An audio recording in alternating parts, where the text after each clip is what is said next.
प्रिय छात्रों नमस्कार। आप सभी का ओम ए टू जेड क्लासेस में स्वागत है। आज हम कक्षा 10 गणित प्रश्नावली 12.2 का प्रश्न संख्या 1 सॉल्व करेंगे। इसके वाली जो प्रश्नावली थी उसमें क्षेत्रफल से संबंधित प्रश्न थे और जो प्रश्नावली 12.2 है इसमें क्षेत्रफल के साथ इसके आयतन भी ज्ञात करना होगा। तो हमने उसी प्रश्नावली के इंट्रोडक्शन में इससे संबंधित सभी सूत्रों को लिख दिया था। यदि आप उस वीडियो को नहीं देखे हैं तो ओम ए टू जेड क्लासेस के प्लेलिस्ट से आप सभी वीडियो देख सकते हैं। इस प्रश्न को हल करने के लिए यहाँ पर जो प्रश्न हमारा है प्रश्न संख्या 1 यह इस तरह है। एक ठोस अर्धगोला पर खड़े एक शंकु के आकार का है जिनकी त्रिज्याएं 1 सेंटीमीटर हैं तथा शंकु की ऊंचाई उसकी त्रिज्या के बराबर है। इस ठोस का मान यानी ठोस का मान जो आयतन है पाई के पदों में ज्ञात करना है। यानी पाई का मान हमें नहीं रखना है और जो उत्तर आएगा पाई में व्यक्त हो जाएगा। तो यहाँ पर इस तरह इसका जो चित्र है यह एक अर्धगोला है। अर्धगोले के ऊपर एक शंकु अध्यारोपित है। यहाँ पर कहा गया ठोस का एक अर्धगोला यानी अर्धगोला पर एक शंकु खड़ा है। तो इस तरह एक अर्धगोला है जिस पर एक शंकु निर्मित है और कहा गया जिसकी त्रिज्या 1 सेंटीमीटर है। यानी अर्धगोला और शंकु की उभयनिष्ठ जो त्रिज्या है यहाँ से यहाँ तक 1 सेंटीमीटर ये दिया हुआ है।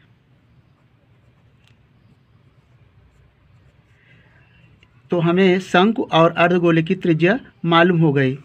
इसके बाद कहा गया शंकु की ऊंचाई उसके त्रिज्या के बराबर है। यानी जो त्रिज्या है वह ऊंचाई के बराबर है। ये शंकु की ऊंचाई है और इसकी ऊंचाई h बराबर मान लें शंकु की ऊंचाई h है और h बराबर 1 सेंटीमीटर ये भी हमें मालूम है। कहा गया है कि जो शंकु और आधार की त्रिज्या है वह उसकी ऊंचाई के बराबर है अर्थात शंकु की ऊंचाई के बराबर है। तो यहाँ पर जो शंकु का आयतन है आप जानते हैं शंकु का आयतन होता है 1/3 पाई r स्क्वायर h।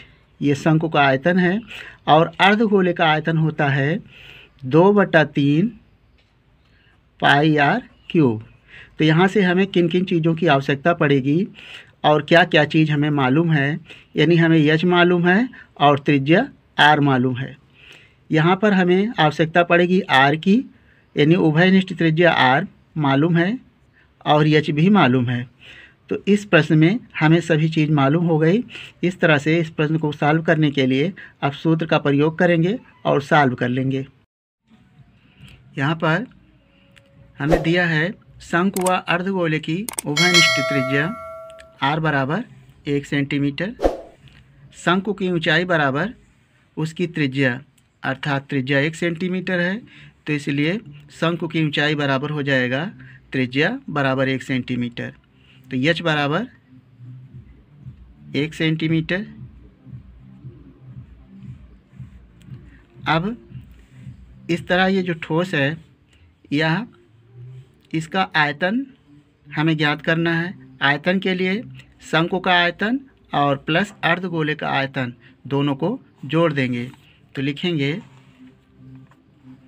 ठोस का आयतन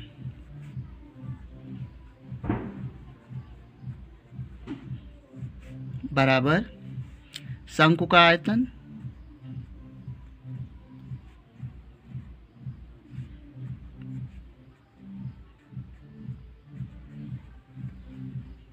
प्लस अर्धगोले का आयतन।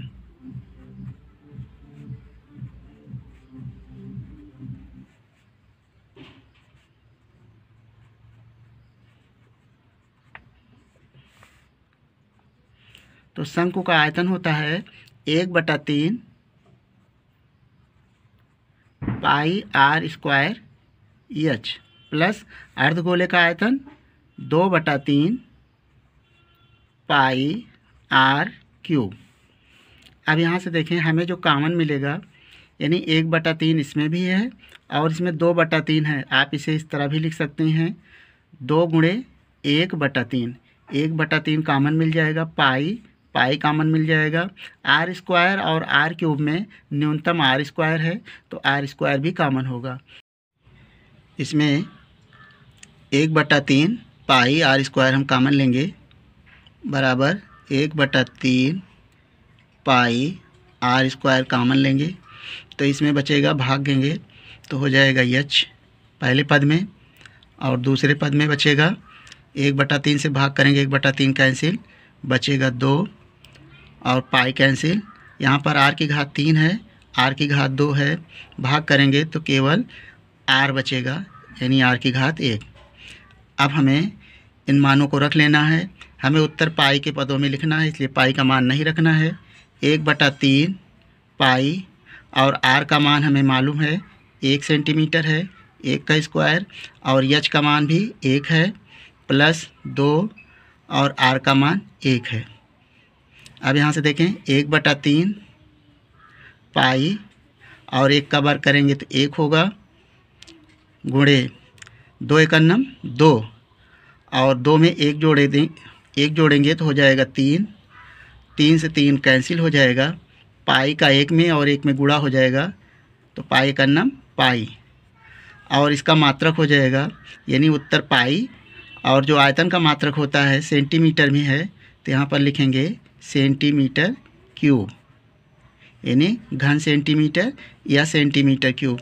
तो ठोस का संपूर्ण आयतन आया पाई घन सेंटीमीटर। यही इस प्रश्न का आंसर हो जाएगा। तो हम उम्मीद करते हैं कि आपको इस प्रश्न का हल समझ में आ गया होगा। आपका अपना किसी भी प्रकार का सुझाव या डाउट हो तो हमें कमेंट करेंगे। नेक्स्ट प्रश्न को हम नेक्स्ट वीडियो में सॉल्व करेंगे। और चैनल पर पहली बार हो तो चैनल को सब्सक्राइब करके इस वीडियो को दोस्तों के साथ शेयर कर लें। वीडियो देखने के लिए धन्यवाद।